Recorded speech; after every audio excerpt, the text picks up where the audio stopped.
Huh. This sure seems very different from what Paimon imagined. Shouldn't Irminsul be in this realm of consciousness? Yes, that is our destination.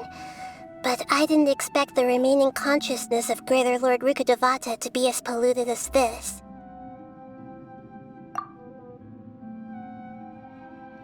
Forbidden knowledge? It seems you know about a concept that even I don't completely understand. Could you tell me what you know?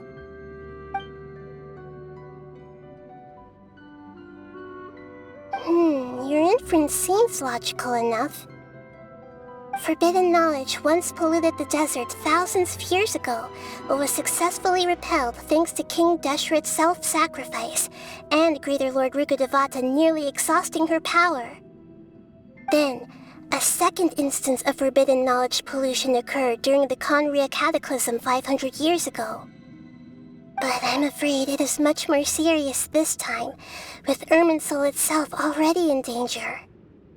So, if we're in the remaining consciousness of Greater Lord Rukkhadevata, and it's also been affected by forbidden knowledge pollution, then does that mean, in order to save us, Greater Lord Rukkhadevata?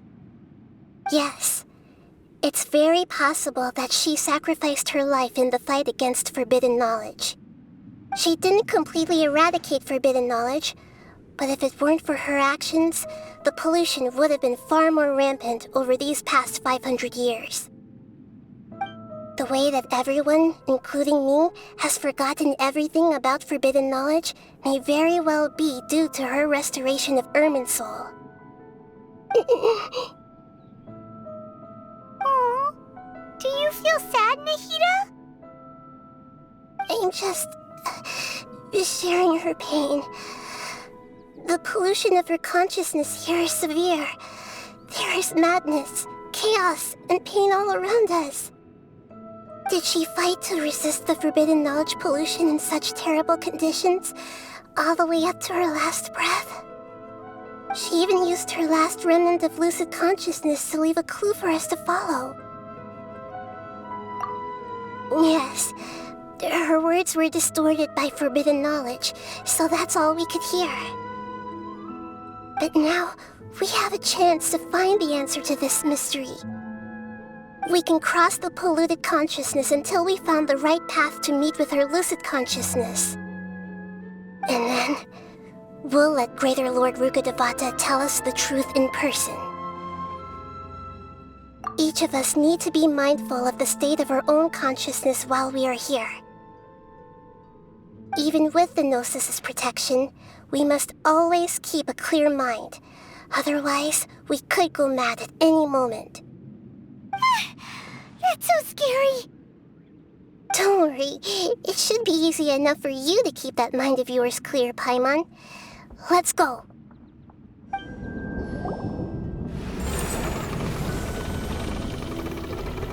We changed direction. Are we still going the right way, Nahida? Judging from the current route, the boat of consciousness will soon take us out of here.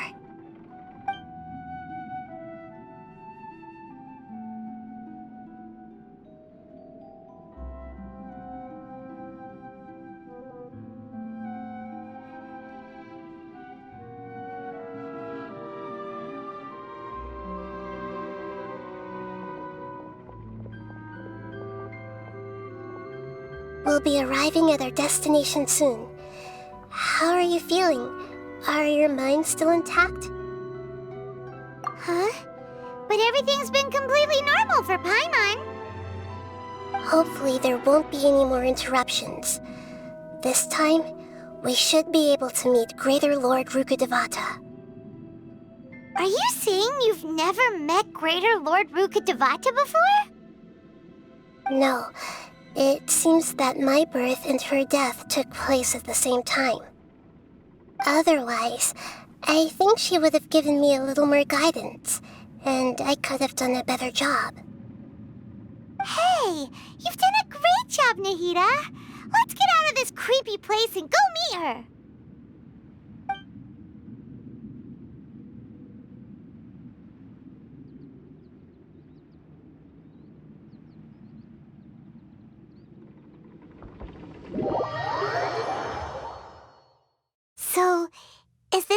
place you were talking about?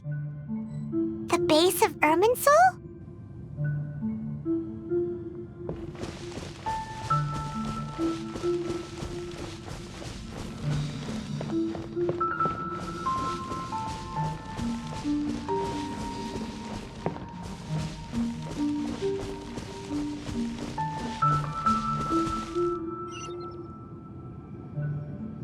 Well, this is the place.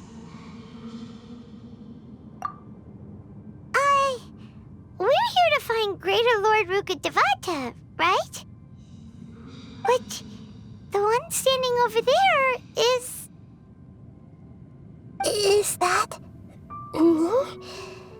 She looks exactly like me. Are you Greater Lord Rukkhadevata? Yes, that's me.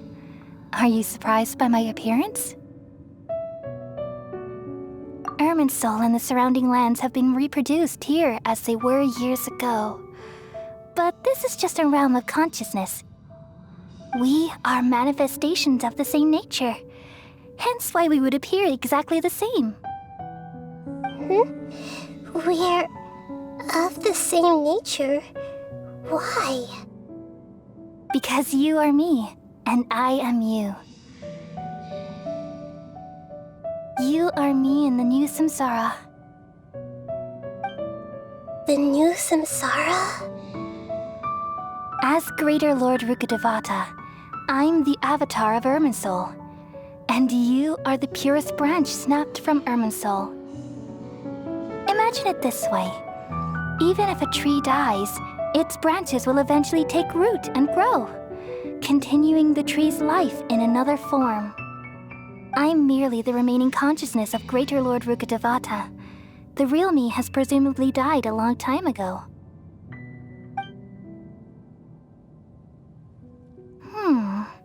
Judging from your appearance, I've probably been dead for 500 years. But you're finally here, my new self in the samsara. If this is true, then am I going to be a great Archon like you someday? Though we share the same nature, our fates are bound to be different. All things have their own fate. When a branch grows into a mature tree, it won't be the same as the original tree.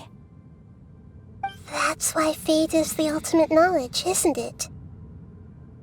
That's a great insight. Yes, very good. It's also precisely why you won't become like me. Really? But perhaps you may become an even greater Archon than I. I already see a determination in you that I didn't possess in my time, and the future that it leads you to will be yours alone. Along with the blessings from your past experiences. Don't worry, the growth of wisdom is like that of a plant. You only need to wait quietly for the flower to bloom. Come to think of it, the sages never had the faintest inkling of the meaning of wisdom. Thank you. Nothing makes me happier than discovering that the Archon I always admired was in fact myself in another fate. It's so nice to speak with you, Greater Lord Rukkhadevata. I've always wanted to meet you. The feeling is mutual. From the moment I snapped the branch off Irminsul and created you, I've also looked forward to talking with you. Could you tell me why you wanted to create me? And what exactly happened when you died? Ah, I see. You're here seeking answers, right? Everything that day, even the sky itself, changed into a color like this. At that time, the seven were all summoned to the nation of Conria. Except for me. I had a more important task to attend to. I had to protect Irminsul. The disaster occurred together with the pollution of forbidden knowledge. At that very moment, with my consciousness connected to Irminsul, I sensed something was wrong. The pain started to torment my mind. By the time I reached Irminsul, it was already displaying signs of corruption. Had I not repelled the pollution of forbidden knowledge with King Deshret thousands of years ago, I might have felt even more hopeless and lost. So what exactly is forbidden knowledge? It's a kind of knowledge that doesn't belong to this world, and a form of truth that can't be understood. It came from the very bottom of the abyss. Even I could never understand it. The world is constantly rejecting it, leading to all kinds of bad phenomena. If we allow forbidden knowledge to pollute Irminsul, I'm afraid the entirety of Teyvat could fall apart. So, there's knowledge that even the God of Wisdom can't understand? At that time, I knew I couldn't repel the forbidden knowledge with my strength alone. Which is why I created a device that compiled human wisdom and named it the Akasha. It's truly the world's most amazing invention. Thank you. For a long time, I thought dreams were the fruit of human wisdom. Though it was selfish to do so, I borrowed people's dreams using the Akasha. Then I compiled their wisdom and all of my own power. Well, did it work? Thanks to the wisdom of the people of Sumeru, almost all the forbidden knowledge was cleared from Irminsul. But things didn't go as smoothly as I thought. I had a terrible headache, which gave me an uneasy feeling. And then, I remembered that my consciousness was also connected with Irminsul. It brought me knowledge and wisdom, but vile corruption as well. From the very beginning, my existence had been polluted by the forbidden knowledge. Oh no. How could that happen? I've experienced that pain in your consciousness. It must have been a horrible experience. Yes, but my feelings weren't important. The important thing was that even if I died, my existence and everything related to me would continue to exist in Irminsul as memories and knowledge, meaning that the forbidden knowledge couldn't ever be permanently eradicated. And there's no way for me to eliminate myself. It would be a sort of paradox. So, I took the purest branch of Irminsul as my incarnation in the next samsara, and left a trail of clues. All in hopes that you would come here and remove me and my pollution from Irminsul forever. Wait, no, I can't. So you realize what that implies. You are very smart indeed. Irminsul has all the knowledge and memories of this world. And as you've realized just now, removing me from Irminsul means I essentially will never have existed in this world. But this is the only way to save Irminsul.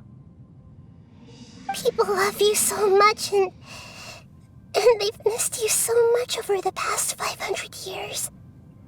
I am exactly the same. So how can we just forget you like this? Is there really no other way? There must be something else I can do. You're the god of wisdom, Buer. You should know that there is no other way. But this is so cruel. I don't want to forget you. No need to feel so sad, Buer. As someone who delights in wisdom, You should feel joy at finally finding the answer. These are the words in their entirety, the answer you've been seeking all along. Let the world completely forget me.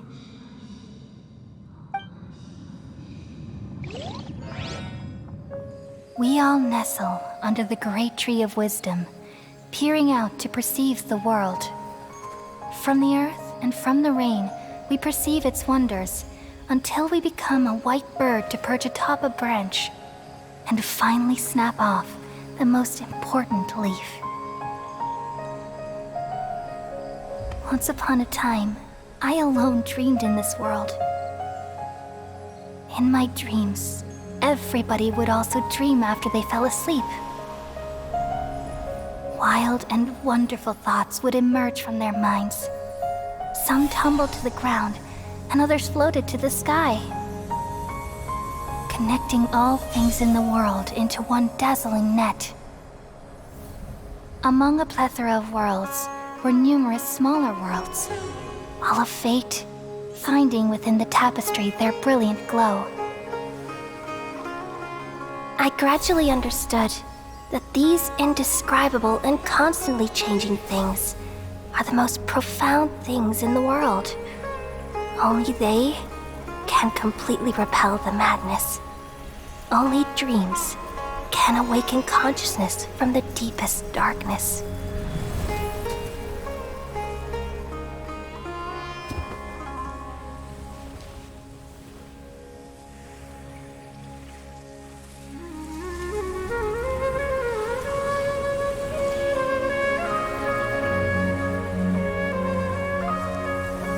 I'm the one who posed this question, yet also the one who sought a solution.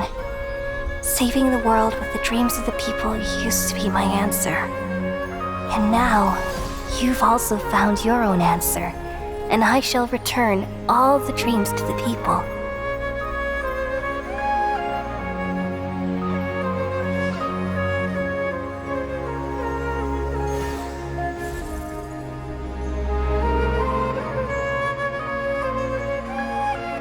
Goodbye, people of Sumeru.